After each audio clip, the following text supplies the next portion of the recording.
Women giving younger women advice about staying in shape and not letting themselves go. Businesses that open, disappoint, and close before you can even leave a review. Getting uninvited from your friend's baby shower because their partner has a problem with you. And why men are not actually out here looking for a partner. They're looking for a win. We're getting into all of that today. Welcome to Conveaux Co.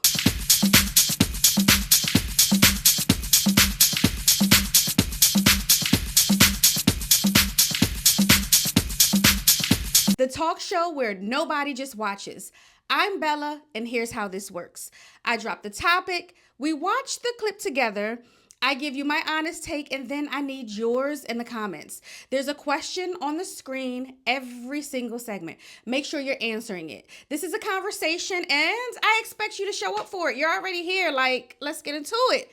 But before we get into it, if you're not already subscribed, I need you to do so. Hit subscribe, turn on your notifications, and send this to someone who is going to have something to say. Every share puts somebody new in the room and a new perspective as well. All right, first topic of the day. A woman sat down and gave younger women something real to talk about.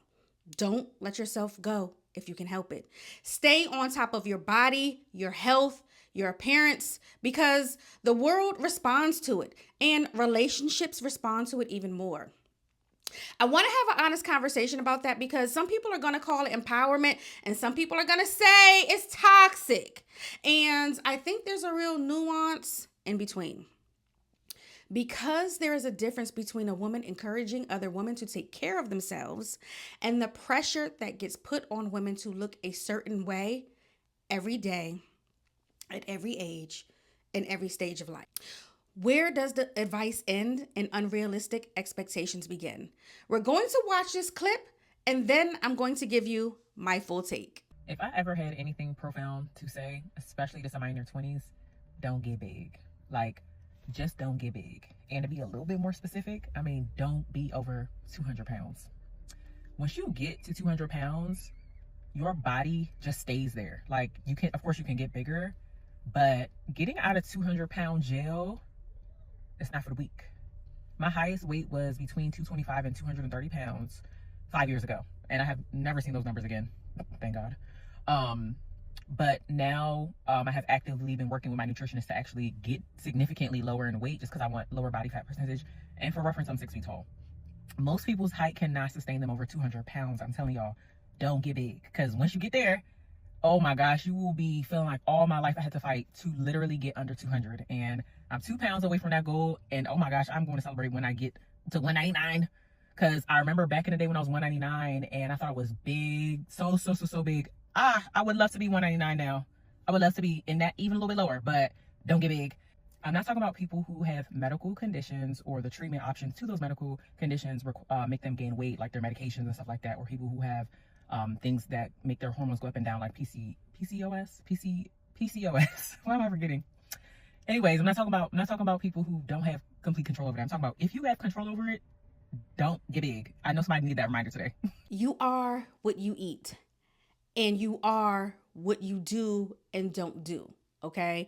So I remember arguing with my mother. Well, not even arguing with her, but I was fussing, girl. There was one time I was just so frustrated.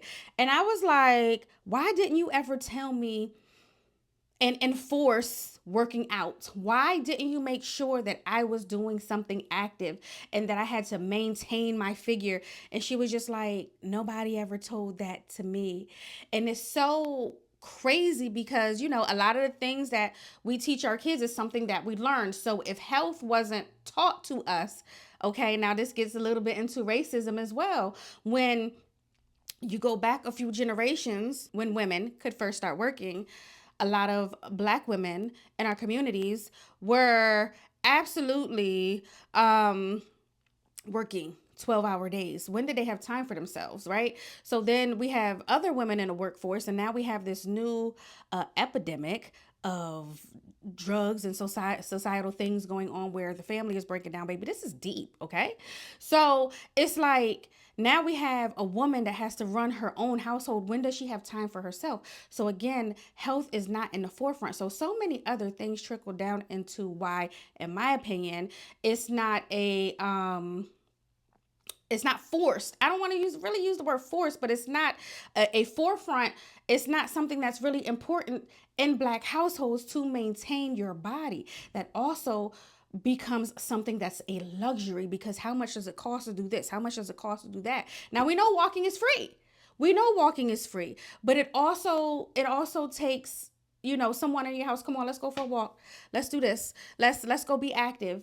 It's very important to me that parents do this with their kids, because we see so many children that are obese, that are, and I think saying obese is nice, and if I were just to be raw and be like, y'all kids are fat.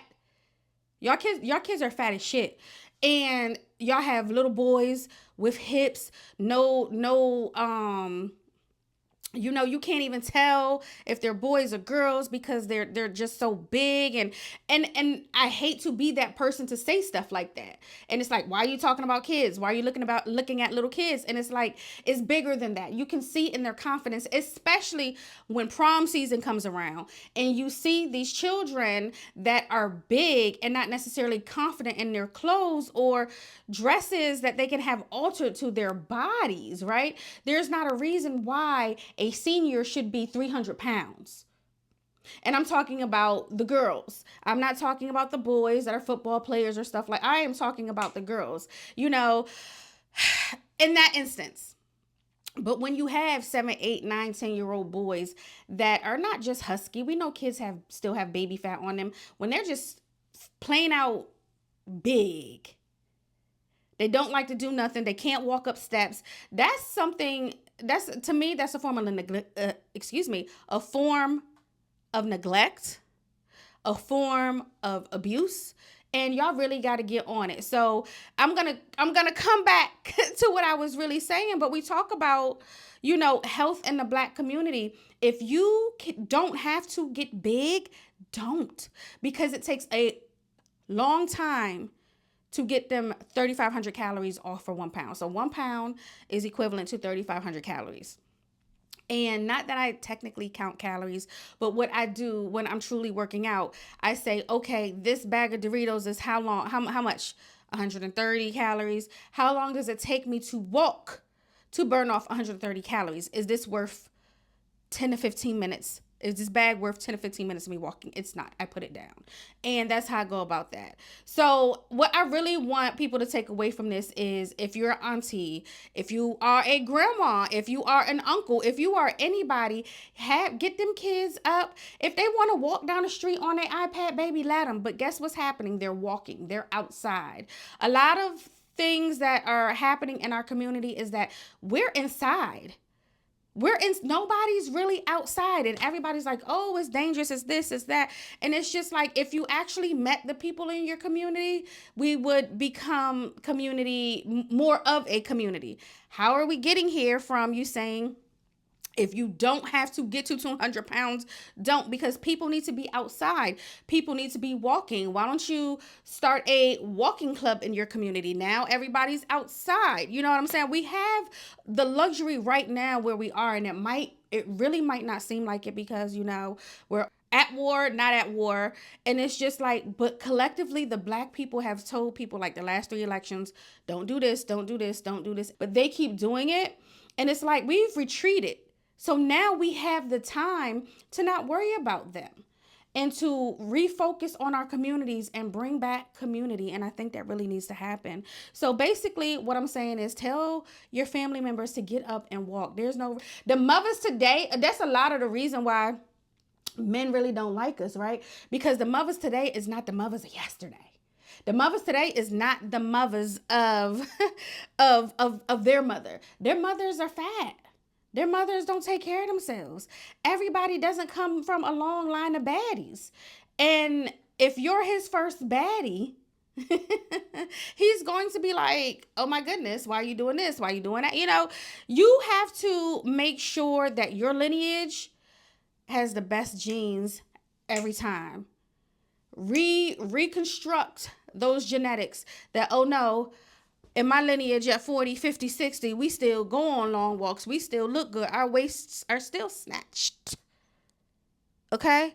So my takeaway with this is, like I've already said, y'all, go outside, walk. It doesn't have to be, it doesn't have to come with a gym membership because outside is free. But if you can get into the gym, get into the gym, y'all. It's just real easy.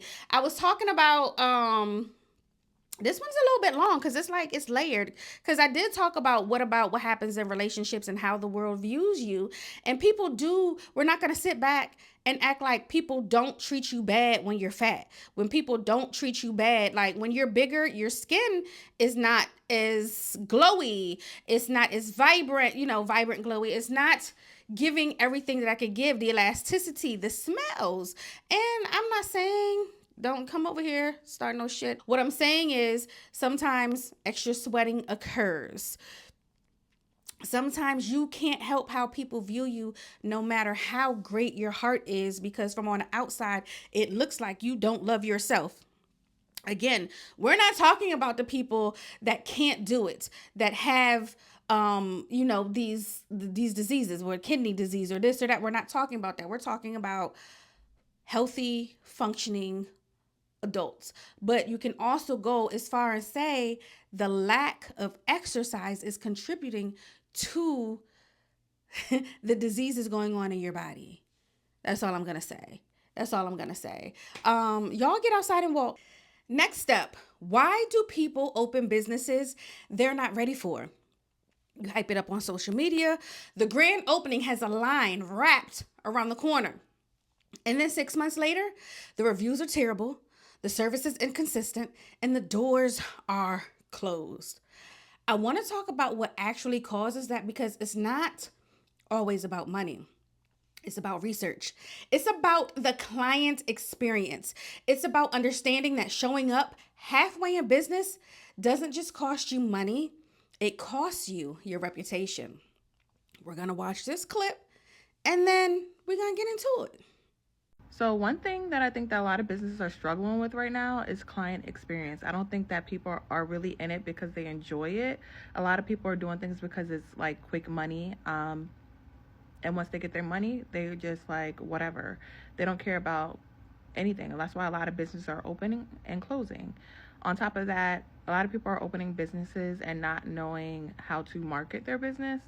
I think everyone just wants to make money right now. We're living in a world where you just need to make money, And it doesn't work that way. Unfortunately, you have to be in it, right, for the right reasons.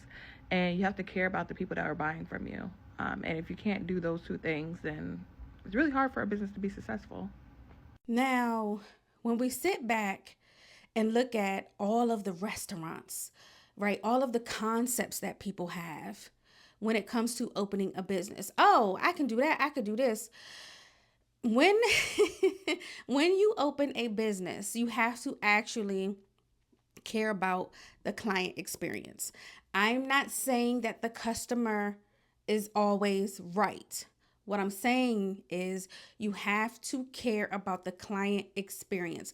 The way I break things down, we're going to start at the bottom and we're going to go to the top. We have some people that still in 2026 make $11 an hour.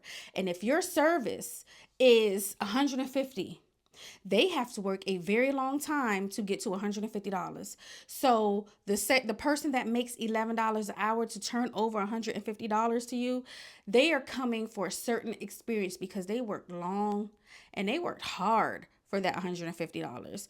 Even if you have someone coming and they make $150 an hour and they're giving you that $150, they did something for that $150 in exchange for a service. Why are the services outpricing the client experience? And you can go as far as say, oh, the economy is expensive, but why are you screaming a luxury service? Why are you screaming that you're the best in town, but you're blasting the business of your customers, before, oh, I'm going to say this before, they was horrible, they was this, they were that. But also we have to know with that part, all money ain't good money. But let's get back. The client expectation. Okay. The client experience. When I come to spend money, I want to be taken care of. When I give you my money. And so I'm one person that doesn't haggle prices. I love a good discount. I'll always ask, are there any coupons? And if you say no, that's it. Is there a discount for X, Y, and Z? But I'm not going to sit here and say, oh, well, Sheila's down the street offers this. Then I should have went to Sheila's, right? I'm here with you for a particular reason. Now, I do want to say, y'all have to start reading customer service books. You have to start listening to the podcast. You have to be able to discern who a good client is, if you're service-based, and who's not, right? So we're getting to a point in customer service where people are like, well, I have this skill, I have this gift, I have this talent where I can do X, Y, and Z, but they're not taking the courses in the classes of Business 101, Business Etiquette 101, Customer Service 101, Hospitality. And people don't think that they're intertwined, but they absolutely are intertwined on making sure that you deliver the best service ever. Why haven't I thrown another event? Because that shit costs. Making sure you have the right vendors on site, making sure I have the staffing. It's only so many times that I can ask my homegirls, hey, can you volunteer to do X, Y, and Z with me before I gotta throw them a little something. Like that's a lot. That's a lot of work putting it together out of my pocket and making sure that. So the difference between me and a lot of these other event planners, hosts, right, is that I make sure costs are covered, and it's not always feasible, out of my pocket before you walk through the door. So the experience that you're getting is already paid for, and that's where a lot of people are fucking up, that they overspend, or they say, I gotta get this back in tickets because I gotta pay this person, that person, and shit starts collapsing because the capital was never there. Now that might be at fault to me, and hey, if y'all write grants, okay, I need that. Let's barter something. I can do something, because grant writers are expensive. Good grant writers are very expensive to get that money flowing in. And that's really what I need on my team. I need some grants. I need to plug. So if you know the plug for some PG County grants, if you know the plug for citywide, and I don't want no grants that I got to pay into. And I know you got to spend money. Excuse me. I know you have to spend money to make money, but paying all this money into these grants and I'm not winning anything, baby, it's in the red. Okay, what we're going to do, we're going to get the books. There's a lot of books. I don't necessarily agree with it sometimes because we're taking from other artists and people who put their blood, sweat, and tears into these books. But there's a lot of free PDF versions of books online. Get the Disney Experience book. Get the Chick-fil-A customer service book. Get all of the books that teach you how to deal with difficult customers. Know when to shut shit down. Know when to block off. You know what I'm saying? Know when to block off. Okay, we can't, or I'm short staffed. We can't handle a full house of 100. Let's take this down to 50. Know when you have to do that. Know when you have to slow down in order to catch up, to pass yourself being great. What you always want to do, what do they say? You under promise and over deliver. That's one of the best experiences. Under promise, they don't have to know that, but always over deliver, because you want to know why? When you make someone feel wanted, when you make someone feel good and they have a great experience, that word of mouth, number one, that word of mouth, because even with rumors, right? All of the bad press. And then when something's good happen, oh, you know what I'm saying? Bella cussed this person out for X, Y, and Z. Okay.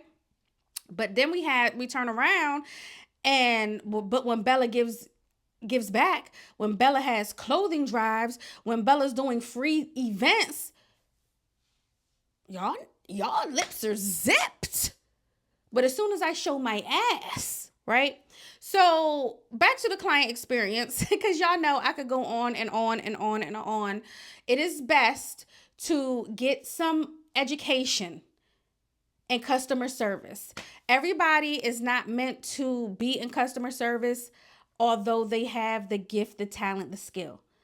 You're not supposed to. You're supposed to be working for somebody else because you don't have it. And also, I think that there's so many people that say, I don't need this, I can go here, blah blah blah blah. There's so many people with a nasty attitude going into work. And then you have the customers that are like, well, you chose to work here and all this other. It gets to become a situation where, let's just go to certain what is it called, etiquette. When you walk into the restaurant, why am I speaking to the host? When I walk into a store, why am I looking around? Like, when I walk into a store and I'm not greeted, I'll walk around that motherfucker and walk back out. I don't spend my money where it's not wanted. And the reason why I say that is because every time you walk into an establishment, and not so much now, it's quiet now. You remember when y'all used to hear the ding dong, and you think it's alerting the people that you're coming in? There's a cue thing that's like, okay, how many people walk through the door to how much money was spent? I'm going to walk in that motherfucker, I'm going to stay in that motherfucker, and I'm going to walk back out, and I'm going to fuck up your stats because you're not speaking to me, because your staff is not speaking to me when I walk in the door. I say all of that to say this. Listen, we need better service for the money that we're spending on everything that we're spending money on. We need y'all to go to school. We need y'all to take the classes. We need y'all to stop charging squeezing fees. You either have the time or you don't. There's no such thing as a squeezing. That culture, I don't like it. I don't like it at all. All right. I'm going to wrap this one up and we're going to go into our next topic. You and your friend have been cool for years. They're having a baby shower. You're on a guest list. And then suddenly you're not, because their partner is not comfortable with you being there. I want to talk about this and what it means in the moment and what it actually tells you. Not just about the partner, but about your friend.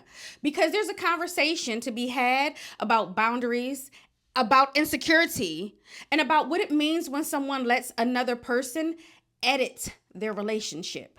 Watch this clip, and then we're going to go all the way in on this one. Okay, so one time my homeboy invited me to his baby shower. He was having his first baby. He was so nervous. And I was excited for him because he became excited. I just got to see him go through all the emotions. So he sent me the invite, and I'm like, oh my God. So I bought all this stuff. And then about a week before, I noticed he didn't give me the address. I'm like, hey, can you send me the address? I just want to make sure, because I had something else to do. And he was like, so you actually can't come. My baby, like the child's mother, said no. And I'm like, dang, what did I do? But then I'm like, you know what? Right on. Hell yeah. Like, I'm not even...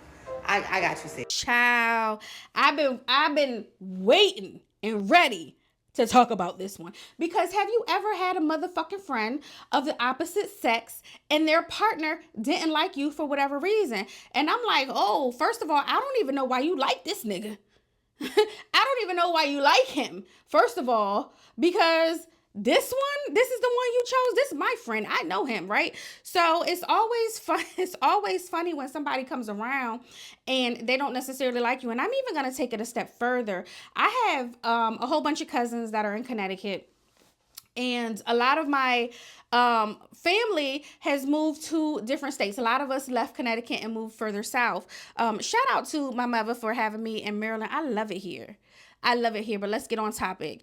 And when we go back to Connecticut and we're all out at the bar or this or that, and they might have their little joint there, and I walk in, or my cousins walk in, we're like, oh, da-da-da, what's up, giving hugs.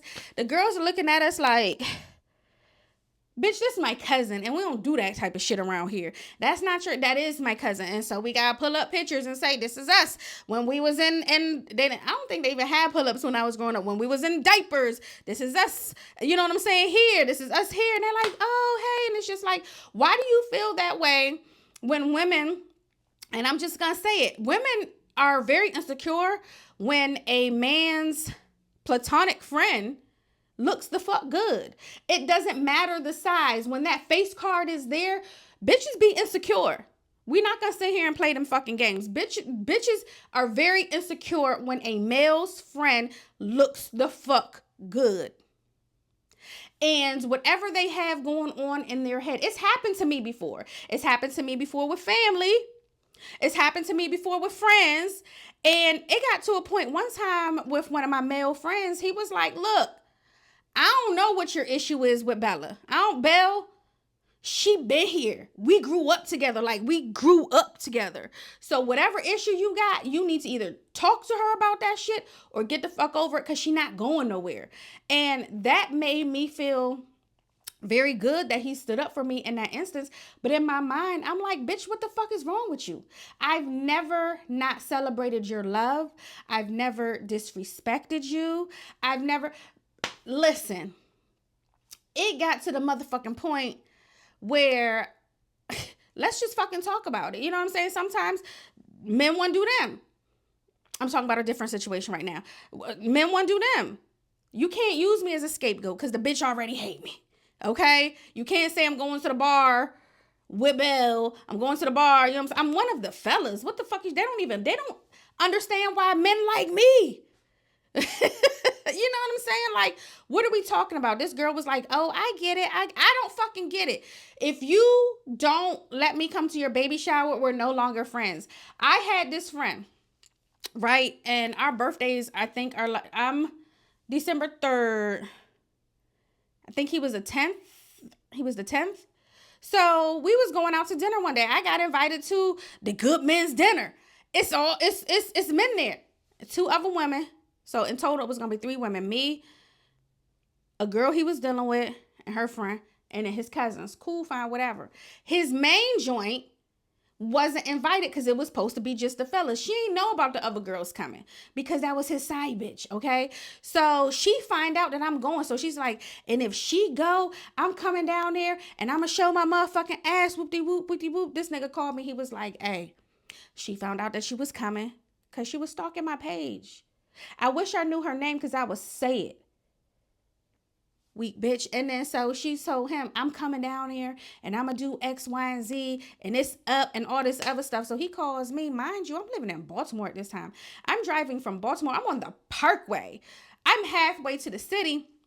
He was like, you can't come because it's going to be some shit. The restaurant is too upscale to have this issue outside, inside, whoop-de-woo. So I was like, are you sure this is the decision you want to make? And he was like, yeah, because I don't want no problems. I said, okay, like this is it. And I said this to him on the phone, and I ain't playing this. This is it. This is it. I'm not going to be your friend no more because I'm not fucking you. The bitch she worried about went to the fucking dinner, you dummy. You's a dummy bitch. Like, this is my friend. This is my man's. Like, I don't necessarily hang out with people that are going to ruin their relationship. I don't do stuff like that. I'm not hanging out with my mans and I'm doing anything with my mans and that's I don't move like that. That's weird. That's weird bitch shit. So I need the men to make sure that their significant others are secure in their relationship, because once you exclude me from something, our friendship is over. I have this other friend, right? And I'm gonna actually say their names because I love them dearly. Shout out to G.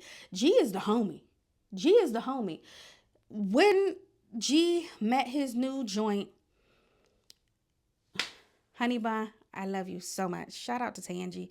Tangy is very secure in her man and in herself and what the fuck she got with her man. And I told G, I said, this is the best one that you've had. This is the best one that you've had yet. I got honey bun number. I don't even like getting my male friends Piece's number. I had her number before, you know what I'm saying? Yeah. I had her number before they were engaged.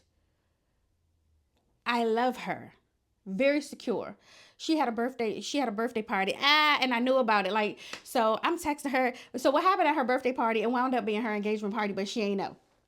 So I'm like, honey bun, because I like to wear scantily clad clothes. I'm like, honey bun, can I wear a see-through dress to your party? She was like, as long as you look good in it, thank you, baby. Like, that's the type she, because with honey bun, you can't outdo honey bun, because she know how she's stepping, and she want everybody to step as hard as she's stepping. You know what I'm saying? So I love stuff like that. I love when it comes together and you're actually able to be friends, love, be yourself around your male friends, partners. That's what matters. The insecurity, I'll stop being your friend immediately. Immediately. All right. So what I want y'all to do is answer the question on screen, because we about to get into this next topic, the last topic of episode 15, y'all. We are on episode 15. It's some major, major, major changes coming to the show. I am not going to speak about it before it happens, but I'm just happy with everybody that has been rocking with me thus far. And, every time I start something and I stick to it, it just starts getting greater. I am so happy that y'all are on this ride with me, but I could keep rapping, but let's go ahead. Let's get into this last topic, and y'all just gotta stay tuned. I don't know if it's gonna be episode 16. I don't know if it's gonna be episode 24, but y'all gotta just stay tuned and rock with the kid to see what's gonna happen. But yeah, next topic. Men are not out here dating for compatibility. They're dating for conquest, y'all. And what I mean by that is it's the chase, it's the win.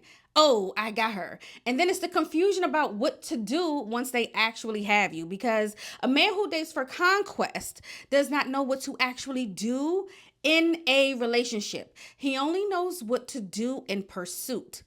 Y'all hear me? We're going to get into this clip, and then I'm going to say what I have to say about what a lot of women have been feeling and want to put into words. I heard a creator talk about men aren't seeking for compatibility when it comes to pursuing women. And that is absolutely true, because some men have been socialized to pursue and not to connect. Many of them have been taught that their role is to win the woman over rather than being chosen by her. And with that mindset, it turns dating into a conquest rather than a compatibility process. For a lot of them, the goal just becomes about getting the woman. And then her being attracted to him is irrelevant, because all he's looking for is to get a woman to control so that he can get what he needs out of her. That means her services, her womb, her labor, and her body. When you ask men who taught them how to date, they be like, TV. You ask men who taught, very few men are actually taught how to date. I'm not talking about home dynamics, because there are a lot of fathers that are in the house that are not present. So we're not ever going to shame any children that didn't have a father in the house. Because, like I just said, there are fathers that are in the home that don't do what they're supposed to do as far as teaching anyone in their home life skills. Dating. You do need that. You do need someone that knows how to date to teach you how to date. Okay. All right. We got to open doors. They walk on the inside. We pay for X, Y, and Z. Then what? Okay. You want to be my girl? Okay. Then what? They don't know what to do.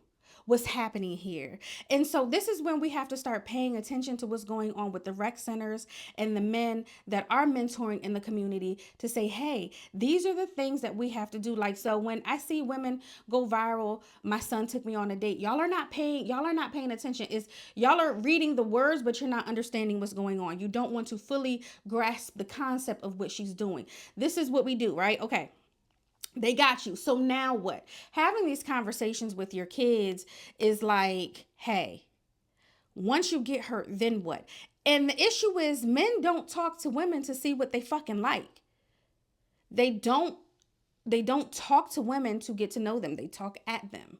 They like women for the sex, but they don't necessarily like women to say, oh, let me be interested in your hobbies. What are the things that you like to do? I try to tell my motherfucking daughter all the time, because I'm like, hey, There are things that you're into that I don't fucking like, but guess what I do? I still show up for you. I tell everybody else to show up for you. I buy you and I buy you the things that you like, even though I'm not into it. And I'm like, I don't want to spend my money on anime stuff, but here we are. It's something that you like. So I've got to learn to like it because those are your interests. If everybody had the same interests, life would not be fun, right?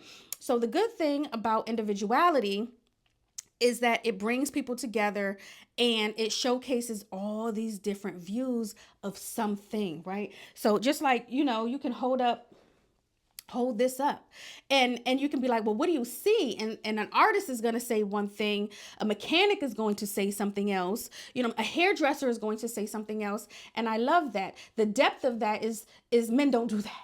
Men don't do that with their women. And I dated a man before, and it's just like, hey, what are the things that you like to do? And what I noticed is that you don't date men that don't have hobbies. You don't date men that don't know themselves. You don't date men that don't go out and do things by themselves. Men can pursue, but they don't know what to do when they have you. They like to take you and get you like a little trophy and put you up on the shelf because they don't know what to do with you. That's it. They was like, I got it. Yay, right? And whole time, okay, you wanted it, but now what? Like, what's next? What do we do with it? You don't even dust it. It's collecting dust, right? You don't pay attention to it. It's not even showcased. It might still be in the box that it came in. The men have to do better with being deeper. The understanding that where we are in 2026 is that men don't want to do that. So that's why women are okay living by themselves, going to see you at your house, getting what they need from you and going about their business. What do we say? Women date each other. We date each other better than men date us because we actually listen. We actually know what our friends like. I can be talking about, oh my goodness, these little toes look raggedy. And a week later, my friend is like, come on, girl, meet me at the spa. We're going to get our feet done. You know what I'm saying? Men don't necessarily, and it's something, we're like, well, you didn't ask me. You just said your feet looked raggedy. Well, and it's not that you were not giving, or that you were being indirect. It's just the little things that say, hey, let me make your life a little bit easier. And 95% of men don't do that. And it's just like, why? What's up with y'all?